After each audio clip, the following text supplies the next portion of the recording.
Hello, and welcome to Edit 911's video series, Editing a Dissertation, How a Professional Editor Finds and Fixes Problems.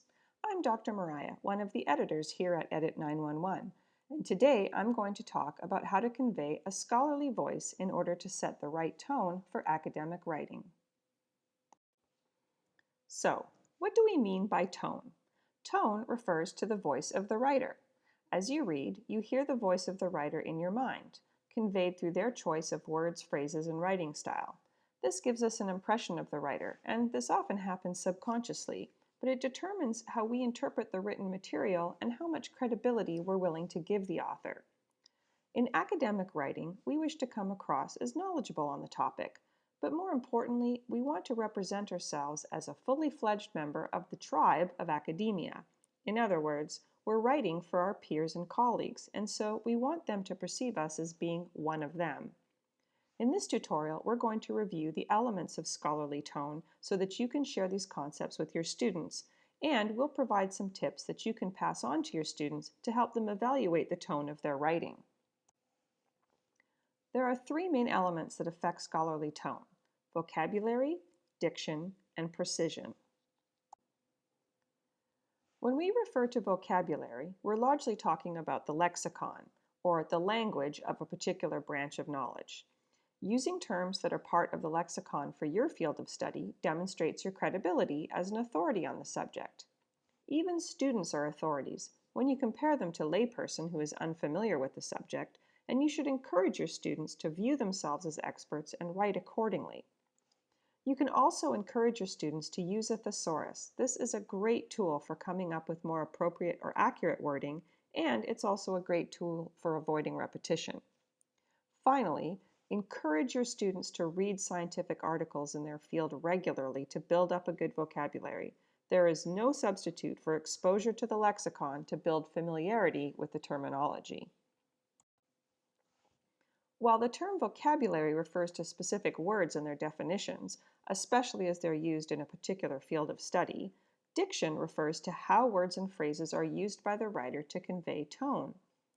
Diction affects the formality or the informality of a writing style.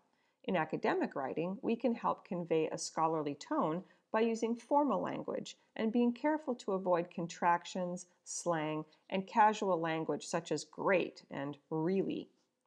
Students should also avoid using biased language in their writing. Remind your students that their role is to present information without judgment. Opinions should be argued with logic and references to the literature.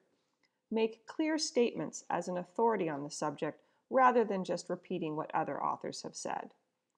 Finally, students should be careful to avoid using superfluous language in an effort to sound knowledgeable. For example, one of my pet peeves is use of the word utilized in place of used. Many people think these words are interchangeable, but they're not. A good writer aims to reduce unnecessary wordage. Some students think that long, complicated sentences will make them sound more knowledgeable, but this isn't necessarily the case. When each element of a sentence is important and adds meaning and depth to the concept being conveyed, then it's appropriate. But too often I see students taking the long way around to make what is otherwise a simple statement. Students should be careful to avoid redundancies in their writing and not to overuse the passive voice. In general, a passive voice tends to be more wordy than an active voice. Now, different disciplines place different emphasis on the desirability of one over the other, but students often believe that a passive voice is necessarily more scholarly sounding than an active voice. For more tips on using the active voice, see the Edit 911 video tutorial, Active Voice and First Person. Finally, choosing a declarative sentence can also help lend a scholarly tone to academic writing. To help you assist your students with developing a more scholarly tone to their writing, I'm going to share with you some of the more common mistakes I see as an editor that affect the tone of the student's writing. The first mistake is most commonly encountered when students are referring to a study variable that is obtained from participants, either through interviews or surveys, for example, which are really common in the social sciences. Students will often use the possessive apostrophe when they can instead use the descriptor as part of the name of the variable. Thus, they convert the entire term to a noun and dispense with the use of messy and often difficult to pronounce possessive terms. For example, instead of referring to participants' responses, we can write participant responses. Here, the word participant is used to describe the response instead of referring to the participants as the owners or originators of the response. So now we're talking about a specific variable called participant response, or responses if we're using the plural. Another common mistake I see is using the phrase "there is a." Almost always, this phrase can be replaced by something more succinct that reduces the number of words needed to convey the same meaning. So for example, instead of saying "there is a tendency to," we can simply say "a tendency exists." Or instead of saying "there is a common attitude among managers that," we can just say "managers commonly hold the attitude that." These examples speak to the element of precision in academic writing. It may seem counterintuitive to students, but by not using superfluous language, we actually convey a more scholarly tone. Another mistake that I see is that students use too many in-text citations in an effort to demonstrate that they have performed a thorough review of the literature, or in the mistaken belief that using a lot of citations conveys a more scholarly tone. In the example shown here, the student's own interpretation of the relationship between the theory and the problem is lost. The student is taking a passive role that is secondary to that of the authors being cited. The student is just repeating information found in the literature rather than an active analysis and interpretation of the information. The problem with using too many in-text citations is that they rob the student of their authoritative voice.